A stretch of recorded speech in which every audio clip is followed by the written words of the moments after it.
Bonjour, bonjour, bienvenue sur le plateau de Bâti Journal TV. Nous sommes à Angers, nous sommes au congrès Bâtiment Durable, congrès international Cities to Be, et avec moi 3 architectes pour parler de frugalité heureuse et créative, et éventuellement avec le bois. On va voir si c'est compatible, mais je crois que c'est compatible. À côté de moi, monsieur Franck Dibon, bonjour. Bonjour. Donc, vous êtes architecte, votre agence Ramdam, où êtes-vous basé ? On est installé à Paris et on a une adresse également à Angers. Donc un local. En face de vous, monsieur Christophe Gentil, bonjour. Vous êtes architecte aussi, et c'est l'agence Chebel et Gentil Architecte. Oui, bonjour. Nous sommes architectes à Angers. Nous sommes d'anciens Parisiens installés depuis 3 ans à Angers. Heureux d'avoir quitté la région parisienne. Très heureux. À côté de vous, et je vais vous demander de lui passer le micro, Marie Perrin, bonjour. Bonjour. Vous êtes architecte aussi. L'agence s'appelle Tika. Également. Et elle est basée où ? Elle est basée à Nantes. À Nantes. Donc local également, tant mieux. Je vais vous demander de repasser le micro à monsieur Gentil. Et je vais vous demander de me dire ce qu'est la frugalité heureuse et créative. Alors, la frugalité heureuse, elle a été mise en lumière par le manifeste pour la frugalité heureuse, qui a été écrit par Dominique Gozin-Muller, Alain Bornarel et Philippe Madec. Mais en fait, elle révèle une pratique qui est déjà courante chez nombreux de nos confrères, chez de nombreux membres de la grande communauté de l'acte de bâtir. Et simplement, elle a été révélée dernièrement par ce manifeste qui avait pour but de promouvoir la frugalité heureuse et également, surtout, de rassembler les gens de façon à partager nos expériences, parce que la frugalité heureuse, ce n'est pas un dogme, c'est avant tout une démarche concrète que chacun d'entre nous autour de la table, nous essayons de mettre en œuvre dans nos projets, qui n'est pas figée, qui nécessite de se remettre en cause systématiquement en fonction du site et des programmes qui nous sont confiés, car c'est avant tout une démarche très contextualiste dont le but est de limiter l'empreinte de nos bâtiments sur l'environnement et de produire les bâtiments en même temps qu'ils soient les plus confortables et les plus adaptés possibles. Alors, on va tout de suite évacuer quelque chose. Le terme frugalité peut faire un peu peur à certains. Hein. On est bien quand on a la satiété, et puis la frugalité, on se dit, tiens, je vais avoir un peu faim.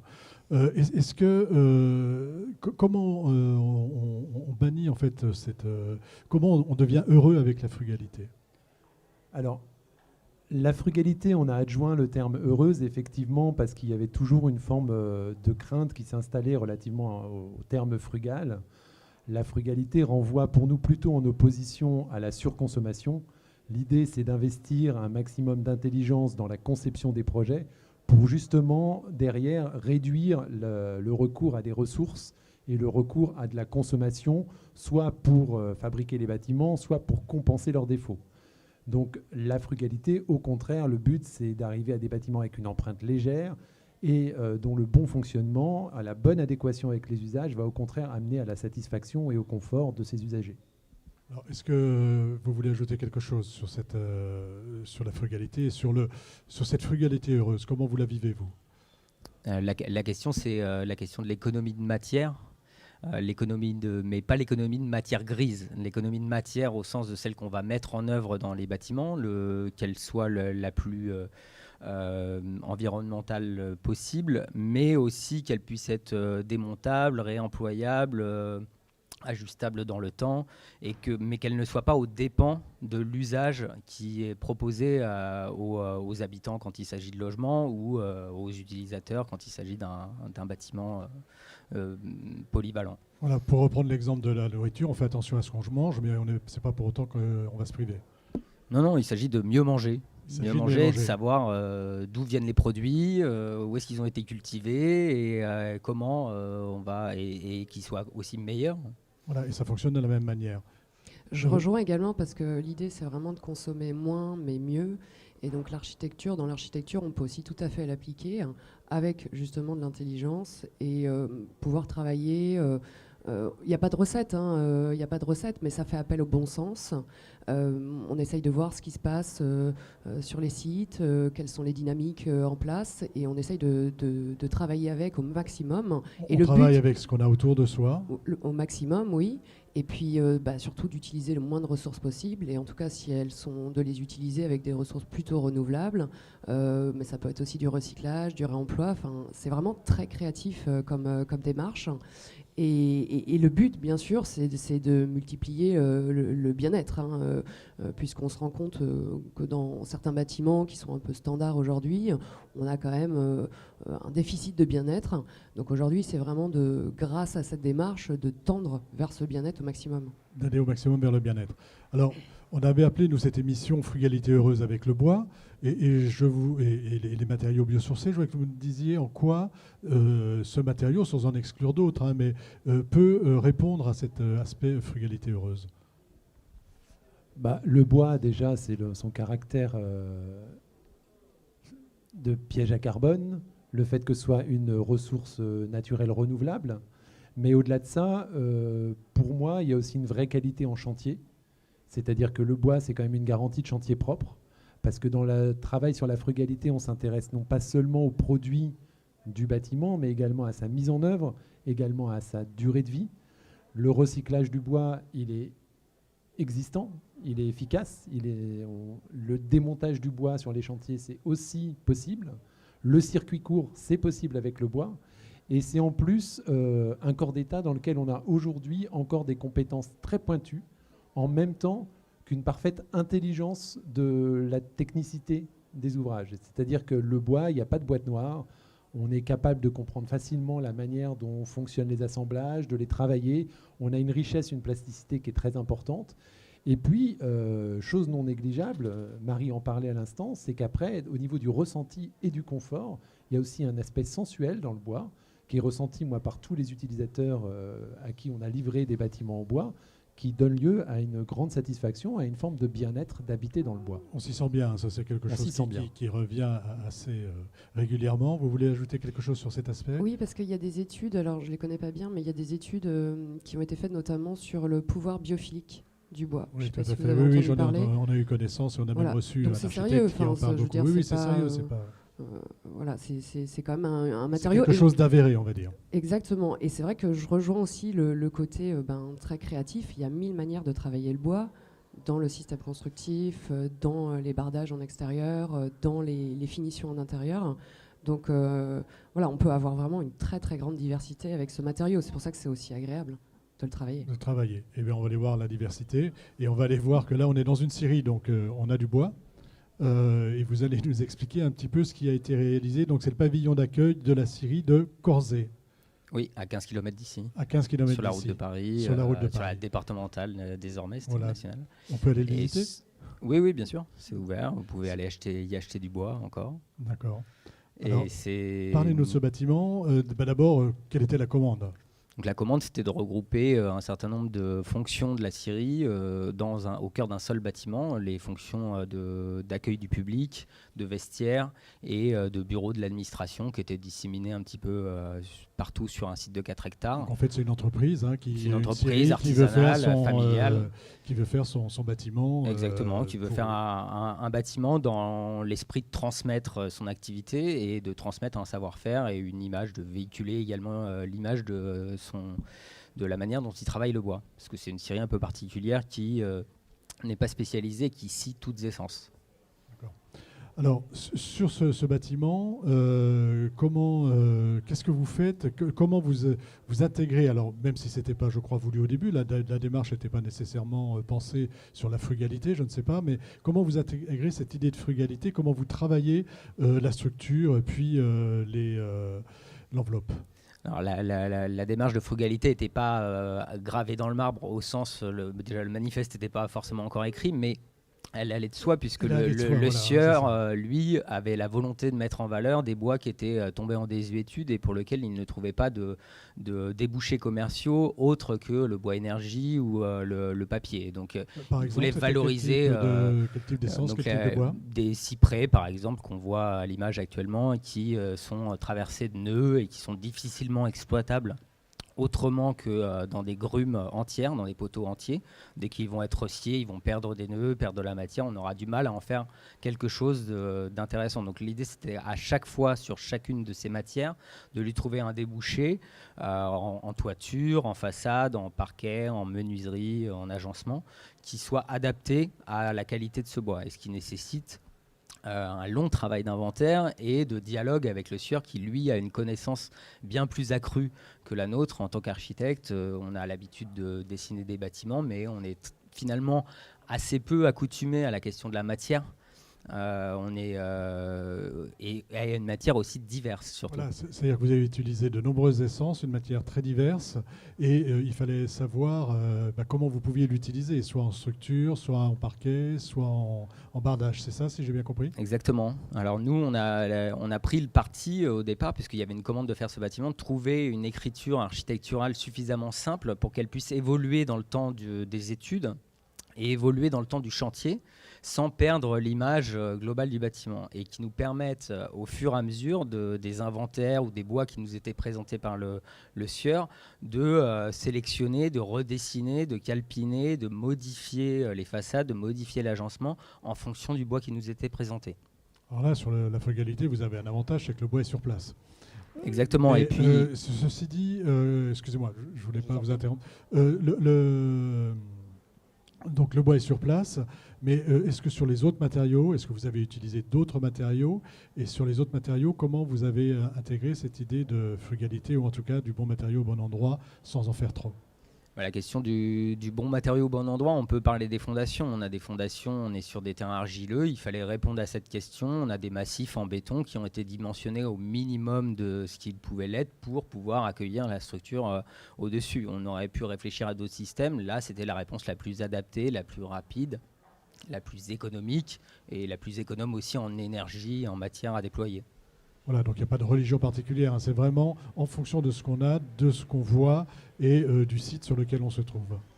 Oui, et puis je vais rajouter une chose qui était importante, c'est-à-dire que l'idée de ne pas sortir le bois de la scierie. Une scierie, ça usine des poteaux, des madriers, des bastins, mais ça ne fait pas d'assemblage complexe de charpentier.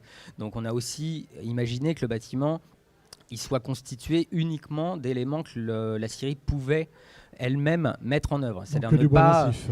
Du bois massif, et du bois massif finalement peu travaillé. C'est-à-dire qu'ils n'ont pas d'outils pour faire des tenons, des mortaises, pour ceux qui connaissent la charpente, ou d'autres assemblages plus complexes. Donc on est plutôt sur un système d'empilement qu'on verra révéler sur quelques-unes des images, et on pourrait aussi se dire que aujourd'hui, le bâtiment il pourrait être redémonté, repilé, revendu en l'état quasiment dans le futur, immédiat ou lointain.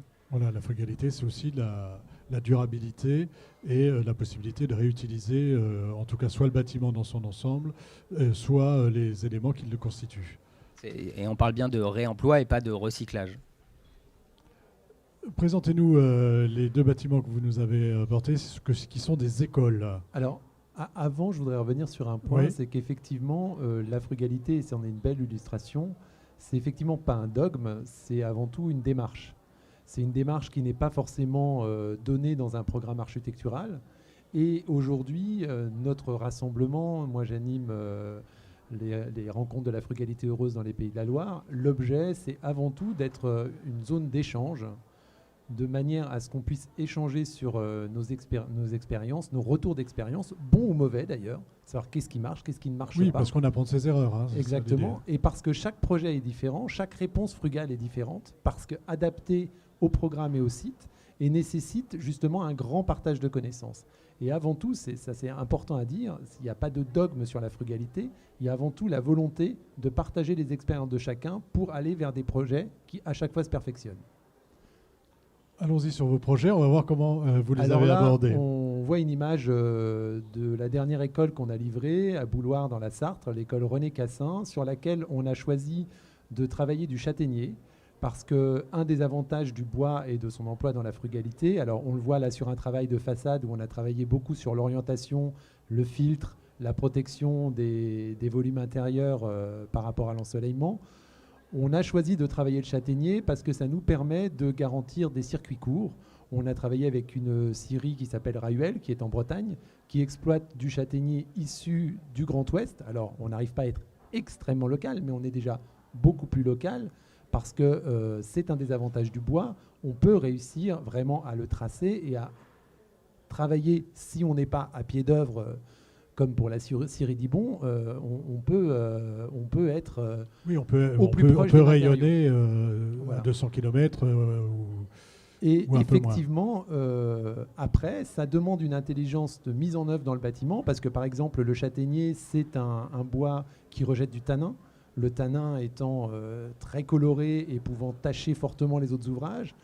Il y a un vrai travail de conception à faire pour parvenir à ce que le tanin soit géré, qu'on n'ait pas de coulure, que le bâtiment ne devienne pas laid, qu'il vieillisse de façon homogène et uniforme. Et j'ai mis cette image aussi parce que ce qui nous intéressait, c'était aussi le rapport au sol, parce qu'on travaille beaucoup sur la qualité des bâtiments et on parle peu de la qualité de l'environnement des bâtiments. Et nous, très longtemps, on a lutté, et ça nous arrive encore, parce qu'on produit des bâtiments de bonne qualité qui sont après installés sur un sol parfaitement étanche, entièrement goudronné sur 1 hectare. Et en fait, on a l'impression d'avoir jeté une goutte d'eau dans la mer. Là, on est assez content de ce projet parce que, par exemple, au premier plan, on voit la mise en œuvre de parkings en gravier, dont l'avantage principal, alors gravier stabilisé sur une résille, mais dont l'avantage est justement de contribuer à ne pas étancher les sols. Voilà, on permet l'écoulement de l'eau de pluie. Et c'est pour moi une bonne illustration de la frugalité parce qu'il faut vraiment, l'idée c'est vraiment le rapport au site. C'est non seulement l'orientation du bâtiment, non seulement l'utilisation de matériaux en circuit court et de matériaux avec une faible empreinte carbone, mais c'est également la manière dont on impacte le site. Voilà, donc le bâtiment et le site là où il est et la manière d'impacter le bâtiment. C'est le enfin, cœur d'impacter, excusez-moi, le site avec le bâtiment. Dans notre pratique de la frugalité dans l'agence, c'est effectivement le premier point. C'est d'abord le rapport au site et l'impact qu'on va avoir sur le site. On a une seconde école, et je vous demande de faire un peu plus vite, et de nous dire, donc cette fois-ci, même chose, hein, voilà. Même question. Alors là, c'est un des premiers bâtiments publics qu'on a réalisé, qui est une école dans la Sarthe, à Voivre-lès-Le-Mans, dont la particularité est de bien illustrer la problématique qu'on met en œuvre sur les bâtiments frugaux, qui est aussi la bioclimatique. C'est-à-dire un vrai travail sur l'orientation, sur la manière de tirer le meilleur parti de l'environnement dans lequel on se situe. Là, typiquement, on est sur une école où on avait un budget pour de l'extension de classe, sans circulation, et où, dans le cadre de l'enveloppe qui était dédiée au projet, on a mis en œuvre une serre horticole qui sert à la fois de zone tempérée pour le vestiaire des enfants, qui peut être complètement ouverte et qui se ventile, qui n'est pas chauffée, qui se ventile naturellement. Il ne fait jamais plus de 22 degrés dans la serre. Et tout ça sans impacter le budget final du projet. C'est pour insister sur le fait que la frugalité, c'est aussi une manière économe d'investir dans le projet pour obtenir un résultat performant et confortable. Donc c'est l'école de... C'est l'école de Voivre-lès-Le Mans. D'accord, c'est en Vendée, c'est ça? Non, c'est dans la Sarthe. Perdu, dans la Sarthe. Je vais vous demander de passer le micro à votre voisine. Et pareil, je vais vous demander un peu de nous parler des bâtiments que vous avez construits sous cet aspect frugalité. Ça, c'est notre premier projet. Donc c'est vrai que je l'affectionne tout particulièrement, même si à l'époque, on n'était pas forcément dans cette... on n'avait pas mis des mots de la démarche frugale sur notre démarche, même s'il y avait quand même... des prémices. C'est une maison intergénérationnelle, donc il y a vraiment un travail à la base sur l'usage. Faire cohabiter 4 générations dans une maison. Au final, ça fait 2 maisons, mais on a l'impression que c'est une seule. Et il y avait une petite histoire en fait sur le bois, c'est que les maîtres d'ouvrage, donc ils voulaient une maison en bois. Ils sont vraiment au bord de la mer. Ils sont face mer. Et donc, on leur a dit, bon, c'est peut-être un peu compliqué par rapport... Parce que c'est vrai que le bois, quand même, il travaille énormément. Et on s'est dit, on va faire l'inverse. On va mettre... Parce que souvent, quand on fait des maisons en bois, on finit avec un placo à l'intérieur. Et là, on s'est dit, non, on va bénéficier du bois à l'intérieur. Puis après, on avait un revêtement de type zinc à l'extérieur. Et voilà, on a mis en œuvre, notamment, c'est des panneaux de bois massif. Voilà, c'est quelque chose qu'on avait déjà développé aussi dans d'autres agences quand on travaillait, et on les a mis en œuvre pour la première fois pour notre agence. Et c'est vraiment une réussite parce que ça fait vraiment des espaces très agréables. Espace agréable. Donc là, la frugalité, elle est aussi entendue en termes d'usage. Hein. Oui. Pour vous, ça me semble très important, Oui. cet aspect usage. Oui, les gens qui vivent, clairement, c'est la base de nos projets, donc on réfléchit en fonction. Ce bâtiment, Ah, c'est la ferme du Marais Girard. Ah, c'est des villas de vacances. Là, on ne voit pas les bâtiments existants, mais il y a des bâtiments existants d'une ferme qui n'était plus en activité. Et il y a eu beaucoup sur ce projet-là. Donc ça, c'est les villas qui sont neuves. Hein. Bien sûr, on a travaillé avec que du bois. Donc on a utilisé de A à Z du bois, sauf les fondations. Et on a travaillé, on peut le voir sur l'image, hein, de plein de manières, en fait, même essence de bois, hein, Douglas. Donc pareil, ça fait des espaces très agréables. Et on a fait aussi, on ne le voit pas sur cette image, mais on a beaucoup réutilisé le bois qui a été déconstruit. Il y avait des granges notamment qui étaient en ruine, qui tombaient. On a réutilisé le bois notamment pour des intérieurs. Et là, c'est vraiment superbe ce que ça peut donner aussi. Du bois qui a été raboté, Ouais, donc ça, c'est l'aspect vraiment, je récupère le matériau qui est sur place, je le retravaille un petit peu éventuellement, et je le remets en place dans mon projet. Exactement. Ça, c'est un aspect de la frugalité, le réemploi de ce que je trouve sur place? Oui, en tout cas, oui, on peut le définir dans la frugalité. En effet, maximum réutiliser les lieux déjà. Il y a l'existant, donc on rénove, on réhabilite au maximum. Et tous les matériaux qu'on peut réutiliser, soit directement, soit en les remélangeant, en les retravaillant, c'est important de pouvoir le faire. Enfin, en tout cas, nous, ça fait partie de notre démarche et on essaye dans le maximum de projets de pouvoir tenir cette démarche jusqu'au bout. Troisième projet. C'est le refuge de l'Arche. Donc là, on est sur un parc animalier. Pareil, il y a une histoire un peu particulière dans le sens où ce sont des animaux qui sont récupérés, qui ont souvent une histoire, souvent pas très drôle. Et donc, il y avait des bâtiments existants qui étaient très morcelés. Il y avait eu beaucoup on va dire, d'interventions diverses dessus. Et donc on a réutilisé complètement les bâtiments existants, on a réenveloppé le tout et on a aussi travaillé dans les interstices pour des extensions, puisqu'ils avaient aussi des besoins par rapport à leurs usages. Et là, pareil, on a travaillé le bois de plein de façons. On voit notamment à l'intérieur comment on a travaillé les panneaux acoustiques en faisant en imprimant des silhouettes là c'est un oiseau. Et quelle ambiance ça peut créer dans cet espace, c'est l'accueil. Hein. Donc dès qu'on rentre dans l'espace, on se sent déjà immergé en fait, dans une histoire que le lieu va raconter ensuite avec les animaux. Voilà, donc là, on trouve des bâtiments dispersés, hein, on les assemble, on les rénove, donc on ne va pas aller construire plus loin. Non. Et c'est en cela aussi qu'on est frugal. Hein. Oui, on essaye de maximiser, d'être plus dense possible et voilà, les sols, l'espace, en fait, c'est vraiment une ressource très importante et il ne faut pas la gaspiller. Donc, au maximum, on essaye de se contenir dans les enveloppes. Après, bien sûr, il peut y avoir des extensions qui sont nécessaires un petit peu, mais on essaye d'abord de travailler, en fait... travailler avec ce qu'on a, que ce soit le bâtiment qui existe ou les matériaux qu'on va pouvoir trouver. Et puis ensuite, d'être raisonnable, on va dire, dans le matériau, mais sans sacrifier à l'usage. Hein, on a bien compris. Complètement. Je vais vous demander une petite conclusion à tous les trois. Qui veut commencer? Vous avez le micro. Sur cet aspect de frugalité heureuse, sur comment vous voulez porter ce message, en fait. Je pense qu'on a vraiment... il y a vraiment une appétence qui est en train de se développer sur la frugalité. Enfin, je le vois en parlant avec des confrères, avec des co-traitants, avec des maîtres d'ouvrage. Moi, je voudrais dire à ceux qui n'osent pas trop se lancer, allez-y, parce que franchement, c'est vraiment une source aussi, pas que de bien-être pour les futurs usagers, mais aussi dans le travail. Dans les projets que je vous ai montrés, il y a aussi des histoires humaines qui sont au-delà, on va dire, du résultat. Il y a vraiment eu un travail qui a été fait très fort avec les équipes, avec les artisans, les entreprises, avec le maître d'ouvrage. Et il y a vraiment quelque chose de très fort qui en est ressorti. Et je pense qu'on est tous ressortis gagnants de cette histoire. Et finalement, le résultat, il est vraiment... très, très intéressant. Sur le plan humain, il se passe aussi quelque chose. Exactement, en fait. C'est pas que vraiment le résultat, le bâtiment fini. Donc il y a une aventure, une démarche qui est vraiment aussi dans le faire le projet. Faire le projet. Je vais vous demander de passer le micro à votre voisin. Il y a des rencontres, vous nous avez dit. C'est des rencontres qui ont lieu tous les combien? Les gens qui seraient intéressés, vos confrères qui seraient intéressés et autres, comment ils font pour vous contacter? Alors, ils peuvent me contacter directement à l'agence Chebel-Gentil à Angers. Donc, je pense qu'ils trouveront mes coordonnées. Oui, comme nous, on l'a pu faire. Voilà. Hein, oui, alors il y a effectivement des rencontres qui s'organisent dans les Pays de la Loire autour de la frugalité heureuse. Parce que comme je trouve qu'on a réussi à le démontrer avec les quelques projets qui sont présentés ici, la frugalité, c'est pas, enfin, le but de la frugalité, le but des rencontres, c'est pas de promouvoir la frugalité, c'est avant tout de pouvoir la réaliser. Moi, ma première préoccupation, c'est de réaliser des projets frugaux au quotidien dans mon métier.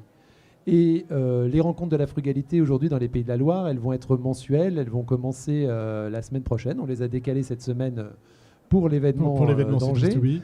Et l'objectif, c'est de se rassembler autour de présentations de projets, de faire part de son retour d'expérience sur ces projets frugaux, avec les points positifs, avec les points négatifs, parce qu'il n'y a pas de projet intégralement frugal, il n'y a que des projets qui ont des tentatives, qui ont réussi, qui ont percé dans certains points, pour mettre en commun tous les éléments de connaissances qu'on peut avoir, de manière à pouvoir défendre et réaliser de plus en plus de projets frugaux.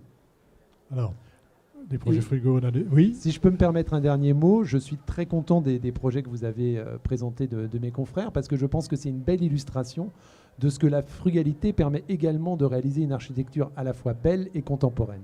Belle, contemporaine, originale, et c'est pas du reproductible. Enfin, je veux dire, c'est pas quelque chose qui est reproductible. Il n'y a pas cette idée qui pourrait y avoir dans le. Non, et puis surtout, c'est pas un regard en arrière, parce qu'on nous enferme souvent du fait qu'on revienne vers des technologies, que ce soit le bois. On n'a pas parlé de la terre, mais il y a beaucoup de bâtiments frugaux qui sont en terre ou en paille. Nous, on réalise actuellement une mairie en paille, mais pour autant, c'est pas parce qu'on fait appel à des savoirs anciens qu'on n'est pas ni dans la modernité, ni dans la beauté du geste. Voilà, beauté du geste, modernité, et ces savoirs anciens, on a su les magnifier pour les rendre contemporains. Exactement. Vous avez le mot de la fin sur la frugalité heureuse. Comment, lourde responsabilité. Lourde responsabilité.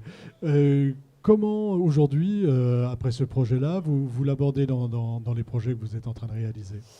On l'aborde par la question humaine. Ce que disait Marie tout à l'heure, c'est qu'un chantier, c'est une histoire. Un projet, c'est avant tout une histoire humaine. C'est une histoire pour les usagers et pour les personnes qui construisent les bâtiments. Et effectivement, la question de la frugalité, c'est aussi de réussir à se réapproprier de la matière, à discuter avec des ouvriers sur le chantier qui, eux, ont un certain nombre de savoir-faire qu'ils vont pouvoir nous partager, et à nous de leur faire partager d'autres expériences ou de les faire communiquer avec d'autres corps d'État. Et ça, c'est un peu le plus important quand même. Si on arrive à faire société, parce que c'est la question de construire, c'est faire société, je pense qu'on a réussi. Un bon projet, c'est pas qu'un bon architecte, c'est surtout une bonne équipe, bon maître d'ouvrage, un bon donneur d'ordre, un bon architecte, une très bonne entreprise, et à la fin, a priori, ça se passe plutôt bien. Ça se passe plutôt bien, et d'autant plus quand on veut faire attention à ce qu'on fait. Bien sûr.